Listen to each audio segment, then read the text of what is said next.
për shikim nuk kemi për qëllim veç uljen kundrejt gjinisë të kundërt. Qoftë mashkull apo femnë. Po kemi për qëllim edhe uljen prej gjitha asojna që na dëmton. Për shembull, shikimi i një kerre të mirë, i cili nuk mundesh me ble me pasurinë që posëdon. Shtyn një gjëna më të madh se sa shikimi i një vajze. Shikimi i një vajze të fut në zina. Ndërsa shikimi i një vetur të mirë është më rrezik të fut në kamat. Do bën me i shpall luftë Allahut për me arrit ato që synon. Sot njerëz janë ngujuar në banka, në kredi të ndryshme.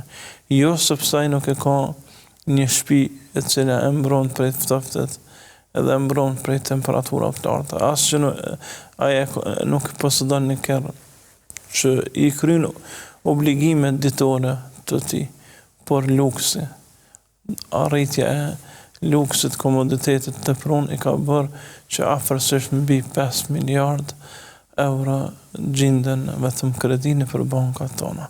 Kjo është pra përfundimi i mos uljes shikimit në ato që Zoti kërkon të. Apo ndaj mirësive të tjerëve. Sigurisht, pastaj këtë shtyn xhelozi, të shtyn smir, të shtyn përgojem, në shpifje. Kretë kjo përmes portës së shikimit. Kretë kjo bëhet për shkak të shikimit.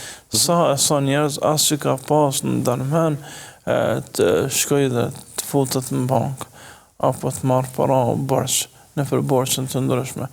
Shikimi një telefoni të ri që sapo ka zbritur, dëgjimi një video që reklamohet, që kënë se ka disa specifika më ndryshe se gjenerata e kalune, e bën që më u fund në borxhe, me gënjy, sa kemë raste, e gënjen, është smur ky, është ai, së smur kërkush, është smur zemra ati që e detyron me ble çdo prodhim të ri që vjen prej teknologjisë apo kerrave të ndryshme kështu më. Kjo mund të jetë edhe sfidë e përditshme.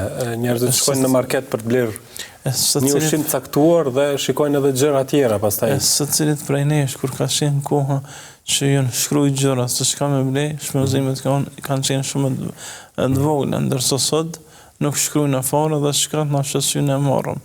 E veçanërisht ndikon kjo në kur njëri është i uritur apo kur është agjerueshëm edhe futet mas i këndis për me blen gjana që si nevojitën fare.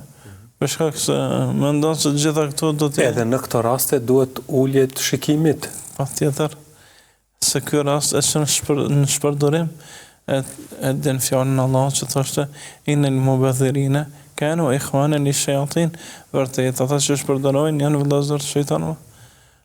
Dëshiron të vëllezërohesh me shejtan nëse ju uli shikimin.